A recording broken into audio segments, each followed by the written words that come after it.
নমস্কার, আপনারা দেখছেন দ্য ইন্ডিপেন্ডেন্ট বেঙ্গল। আমি শিবম। কালকে ভারতবর্ষ তার নিজস্ব অর্থবর্ষের বাজেট পেশ করেছে। এই বাজেটে সবথেকে ইন্টারেস্টিংলি বিষয় হলো প্রতিবেশীদের জন্য ভারতবর্ষের বরাদ্দ এবং সামরিক খাতে ভারতবর্ষের বরাদ্দ, যার উপরে আগামী এক বছরের অন্তত ভারতের জিও পলিটিক্যাল প্রভাব এবং প্রতিপত্তি ডিপেন্ড করবে। এই দুটো বিষয় অ্যানালাইসিস করে যদি আপনারা দেখেন, দেখবেন অত্যন্ত ডিপ্লোম্যাটিক ওয়েতে কার্যত মাস্টার স্ট্রোকটি দিয়ে দিয়েছে ভারতবর্ষ।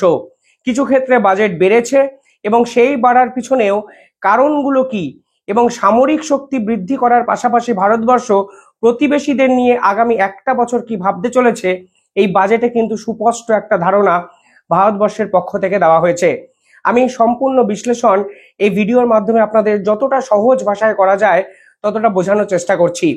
তবে তার আগে যারা এই ভিডিও দেখছেন তাদের ছোট্ট একটা অনুরোধ, চ্যানেলটি ভালো লাগলে একটু সাবস্ক্রাইব করে পাশে থাকা বেল আইকনটি ক্লিক করবেন এবং কমেন্টে নিঃসন্দেহে আপনাদের মতামত প্রতিনিয়ত জানাবেন। ভারতবর্ষ কালকে যে বাজেট পেশ করেছে সেখানে কিন্তু ইন্ডিয়া নেইবার ফার্স্ট এই পলিসি থেকে সরে আসেনি। প্রতিবেশীদের জন্য ভারতবর্ষ এবছর 5,483 কোটি টাকা কিন্তু খরচ করবে, যা আগের বছর ছিল 5,600 কোটি টাকা। কিছু ক্ষেত্রে বাজেট কমেছে এবং আপনারা বুঝতেই পারছেন এই নেইবার ফার্স্ট পলিসি এখান থেকে ভারতবর্ষ কিছুটা হলেও কিন্তু সরতে শুরু করেছে এবং এই যে 5,483 কোটি টাকা ভারতবর্ষ ইনভেস্ট করবে তার 50%-এর কাছাকাছি টাকা কিন্তু ভারতবর্ষ ইনভেস্ট করবে ভুটানের উপর। 2,150 কোটি টাকা এক বছরে ভারতবর্ষ ভুটানকে দিতে চলেছে। কারণটা কি আমি নিঃসন্দেহে ব্যাখ্যায় আসবো, তবে কোন দেশের প্রতি ভারতবর্ষটি কত টাকা ইনভেস্ট করবে তা একটু আপনাদের শুনিয়ে দিই। 2,150 কোটি টাকা ভারতবর্ষ দেবে ভুটানকে, 350 কোটি দেবে মায়ানমারকে। মনে রাখবেন মায়ানমারে এই সময় কিন্তু আরাকান আর্মিদের দাপট এবং মায়ানমার সরকার কিন্তু চূড়ান্তভাবে টালমাটাল এবং জুন্টা সরকার যে কোনো মুহূর্তে পতনের সম্মুখীন হয়ে গেছে। ঠিক সেই মুহূর্তে দাঁড়িয়ে অজিত দোভাল আরাকানদের সঙ্গে একটি মিটিং করেছেন এবং মায়ানমারের বাজেট এক ধাক্কায় 350 কোটি টাকা করে দিয়েছে ভারত সরকার। পাশাপাশি আফগানিস্তানের জন্য ভারতের বাজেট হয়েছে 100 কোটি টাকা, যা নিঃসন্দেহে উল্লেখযোগ্য এবং বর্তমানে আফগানিস্তানে তালিবান শাসন যেভাবে চলছে এবং ভারতবর্ষকে সঙ্গে নিয়ে তারা যেভাবে পাকিস্তান বিরোধী অবস্থান গ্রহণ করেছে তার জন্য নিঃসন্দেহে বাজেট বেড়েছে, আপনারা বুঝতেই পারছেন। নেপালের জন্য ভারতবর্ষ ইনভেস্ট করবে 700 কোটি টাকা। নিঃসন্দেহে জিও পলিটিক্যালের একটা ব্যাখ্যা আছে এবং যেভাবে দক্ষিণ পূর্ব এশিয়ায় চীনের দৌরাত্ম্য বাড়ছে, ঠিক সেখানে নেপালকে পাশে চাওয়া এবং ভুটানকে ভারতবর্ষ ব্যাক করা অত্যন্ত তাৎপর্যপূর্ণ একটা বিষয়। বাংলাদেশকে ভারতবর্ষ দিচ্ছে 120 কোটি টাকা, পরবর্তীকালে মালদ্বীপসকে দেবে 600 কোটি টাকা এবং আরো যে আনুষঙ্গিক যে দেশগুলো আছে যেমন শ্রীলঙ্কাকে দেবে 300 কোটি টাকা এবং মালদ্বীপসকে 600 কোটি টাকার কাছাকাছি দিচ্ছে ভারতবর্ষ। এবার এই যদি পুরো ব্যাখ্যাটা আপনারা যদি দেখেন তাহলে দেখবেন ভারতবর্ষ কোন কোন দেশগুলোকে চয়ন করেছে।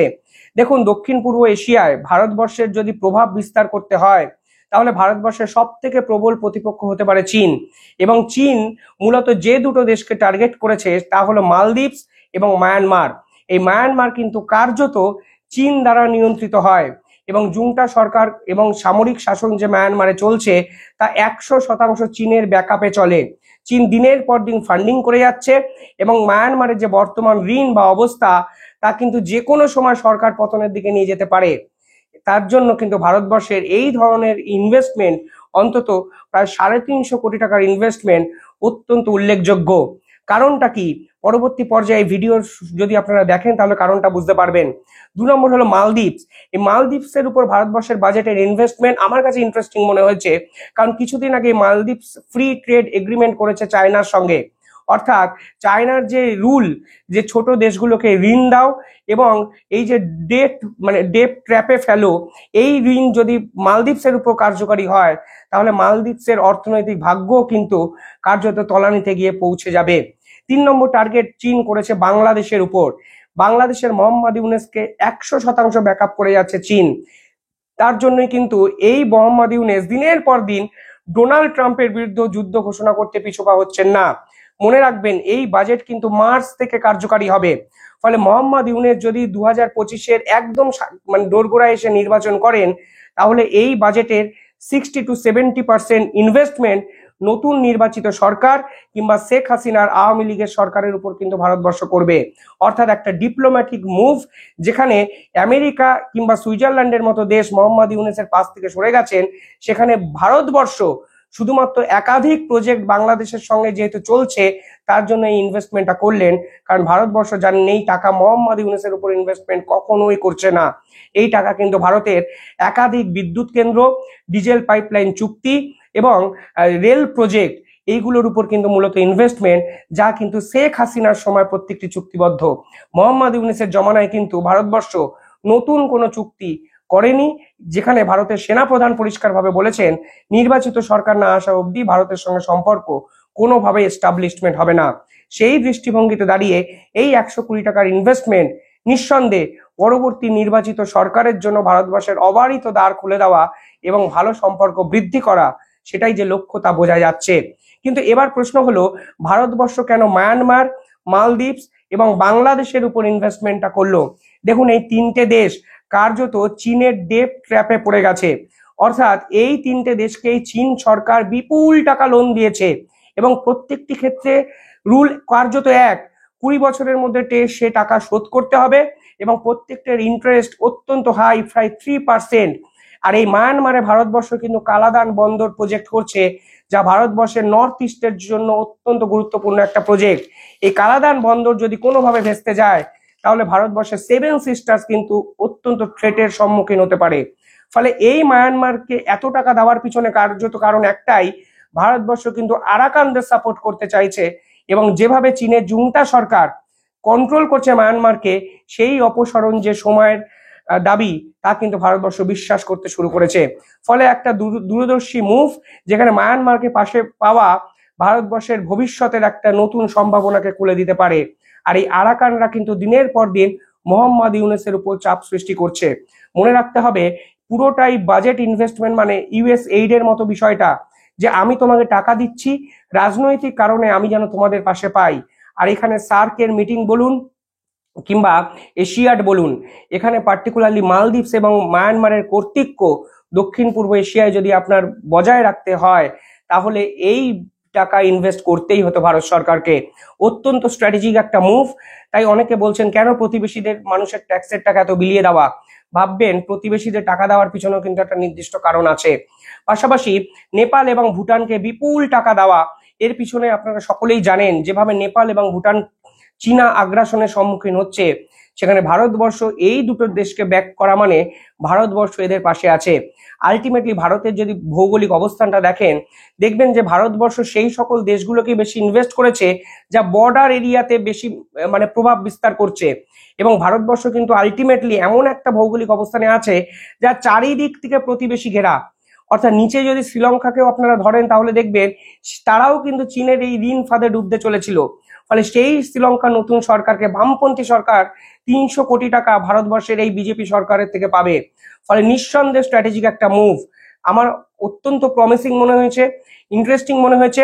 কারণ যদি চীনা আগ্রাসন থেকে বাঁচতে চান, তাহলে এই সকল দেশগুলোর পাশে থাকা প্রয়োজন এবং এই দেশে ভারতবর্ষ যে একাধিক প্রজেক্ট নিয়েছে, সেই প্রজেক্টগুলো কার্যকরী হওয়া প্রয়োজন। আফগানিস্তানের বাজেট আপনারা দেখবেন, আফগানিস্তানের বাজেট 50% বেড়েছে। ফলে আফগানিস্তানের তালিবানের সঙ্গে নতুন করে সম্পর্ক শুরু করেছে ভারতবর্ষ এবং এই নতুন সম্পর্কের ফলে যেটা হচ্ছে তা হলো তালিবান ক্রমাগত পাকিস্তানকে অ্যাটাক করছে। এবার দেখুন, আপনার শত্রু, এই শত্রু যদি আপনাকে দমন করতে চান, তাহলে ডিপ্লোম্যাটিক হইতে দমন করা যেতে পারে, নয় আপনি সরাসরি যুদ্ধ ঘোষণা করতে পারেন। বর্তমানে পাকিস্তানের যে অবস্থা, তা ভারতের সঙ্গে যুদ্ধ করার মতো নেই। ফলে তালিবানকে ভারতবর্ষ 100 কোটি টাকা এক বছরে ব্যাক করছে মানে ভারতবর্ষ চায় এই তালিবানকে দিনের পর দিন প্রশ্রয় দিতে এবং আফগানিস্তানে ভারতবর্ষ যে প্রজেক্টগুলো নিতে চলেছে, সেই প্রজেক্টগুলো যেন নির্দ্বিধায় হয়। এতে ভারতবর্ষের কিন্তু একটা নতুন বিজনেস ইকোনমিক্যাল জোনও কিন্তু খুলে যেতে পারে। ফলে সব মিলিয়ে ইন্টারেস্টিং প্রজেক্ট এবং ভারতবর্ষ কিছুটা নমনীয় হয়েছে, পার্টিকুলারলি মালদ্বীপ ইস্যুতে। মালদ্বীপ ফ্রি ট্রেড এগ্রিমেন্ট করার পরও মালদ্বীপকে 500-600 কোটি টাকা দিয়েছে ভারতবর্ষ। কারণ একটাই, ভারতবর্ষ চায় মালদ্বীপ যেন 100% চীনের দখলে না চলে যায়। ফলে এই মালদ্বীপ বর্তমানে যেখানে অবস্থান করছে, তা এই সাউথ ইস্ট এশিয়ার এবং ইউরোপের কানেক্টিভিটি। ভারতবর্ষ যদি মানে ইউরোপের সঙ্গে কোনো ব্যবসা বাণিজ্য করতে চায়, তাহলে মালদ্বীপের মানে সীমানা দিয়েই কিন্তু ভারতবর্ষকে আসতে হবে। ফলে সব মিলিয়ে মালদ্বীপ যদি চীন দখল করে নেয় তাহলে কিন্তু এখানে সব থেকে বড় মানে খারাপ জিনিস ভারতের পলিটিক্যাল সিনারিওতে হতে পারতো। তার জন্য ভারতবর্ষের এই মৈজু সরকার, মালদ্বীপের মৈজু সরকারের সঙ্গে ভালো সম্পর্ক ভারতবর্ষ রাখতে চেয়েছে। এবং আপনারা যদি দেখেন এই বাজেট কোথাও গিয়ে একটা হুঁশিয়ারি এবং চীনে আগ্রাসনের বিপক্ষে ভারতবর্ষ যে লড়ার মতো ক্ষমতা রাখে তা একটা বুঝিয়ে দেওয়ার বাজেট। অন্তত চীন যেভাবে একের পর এক দেশকে গিলে খাচ্ছিল, এই বাজেট প্রকাশের পর তারাও অন্তত বুঝতে পারবে ইকোনমিক্যাল সেক্টরে তাদের বিরুদ্ধে লড়াই করার ক্ষমতা কিন্তু এই নতুন ভারতের আছে। আপনারা কিভাবে দেখছেন পুরো বিষয়টা কমেন্টে জানাবেন, এবং কোন জায়গায় ইনভেস্টমেন্ট করা উচিত হয়েছে কি হয়নি তার সুনির্দিষ্ট মতামত আপনারা জানালে আমি নিঃসন্দেহে বাধিত থাকবো। দেখতে থাকুন দ্য ইন্ডিপেন্ডেন্ট বেঙ্গল, কমেন্টে জানাবেন আপনাদের কি মত। ধন্যবাদ।